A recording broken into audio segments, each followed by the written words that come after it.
domain and range. Domain is going to be your x values, which go from left to right. Then you have your range, which are your y values, which go from your lowest to your highest. Then you have discrete, which is going to be a list of things, which is countable. Okay, you can count it. So like shirts, you can count shirts. So it's always going to be a list, like one of these. Then you have continuous, which is measured like distance or time,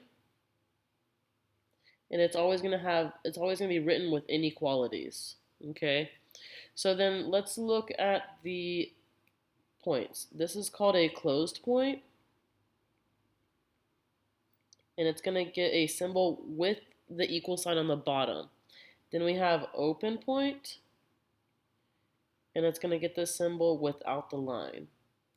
So then let's look at these examples real quick to help us when we get to graphs. Here's where your number and the arrow's pointing to the left. If this is the case, you have x less than the number.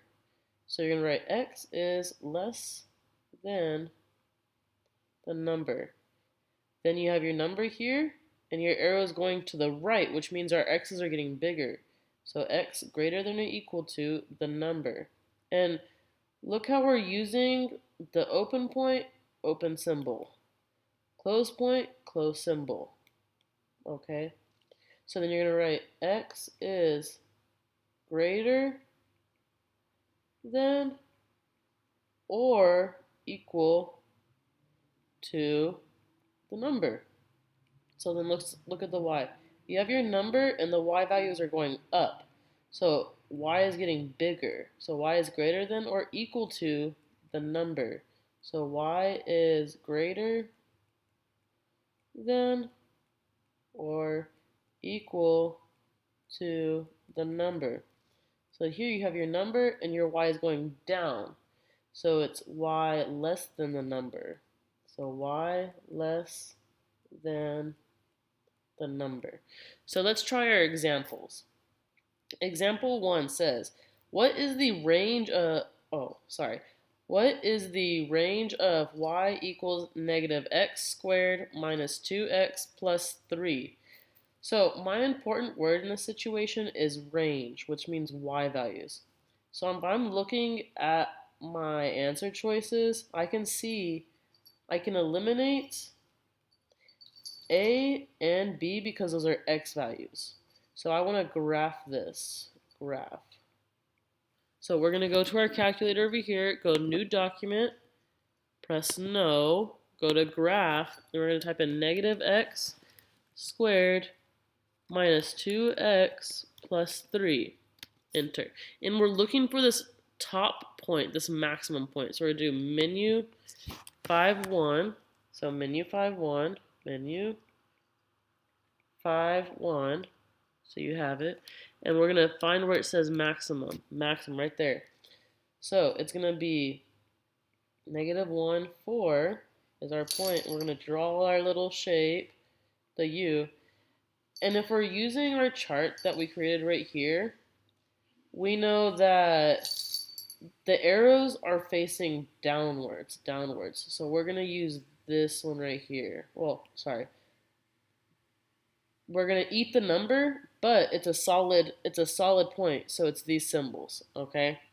So we're going to eat the number. In this case, we're eating the number. In this case, we're eating the y. So the answer would be C, okay? So let's try example 2. The total cost in dollars to buy uniforms for the players on a volleyball team can be found using the function C equals 34.95U plus 6.25, where U is the number of uniforms bought. If there are at least 8 players, but not more than 12 players on the volleyball team, what is the domain of the function for this situation? So my important word is domain, and that's going to mean x values. In this situation, we need to think of if it's discrete or continuous. Discrete or continuous right here, okay?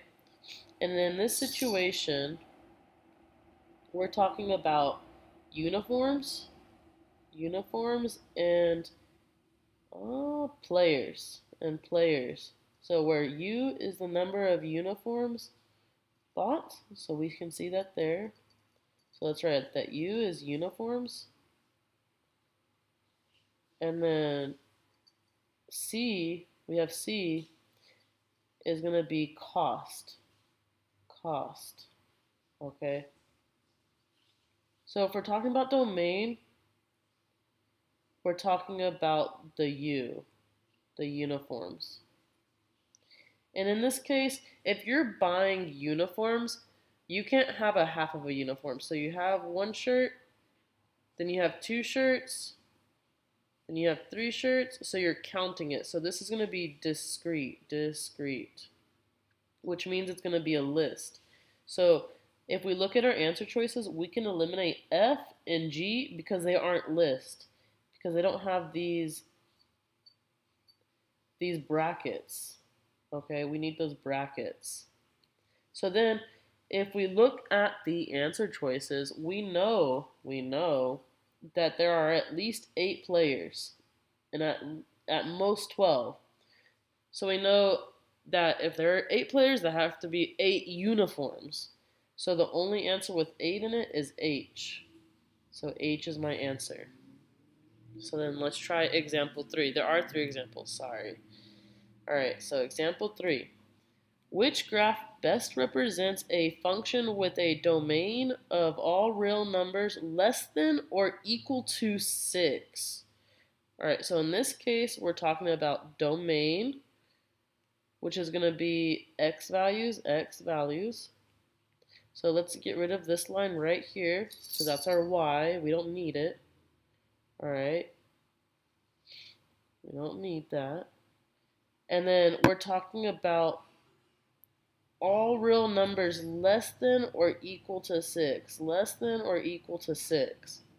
So let's look and see which ones aren't with 6. So this, 6, -4, and 3. So let's eliminate B and D. And then what we're going to do is we're going to use this little chart up here. So remember, we're looking for less than. So we have less than, and our arrow points to the left. Okay?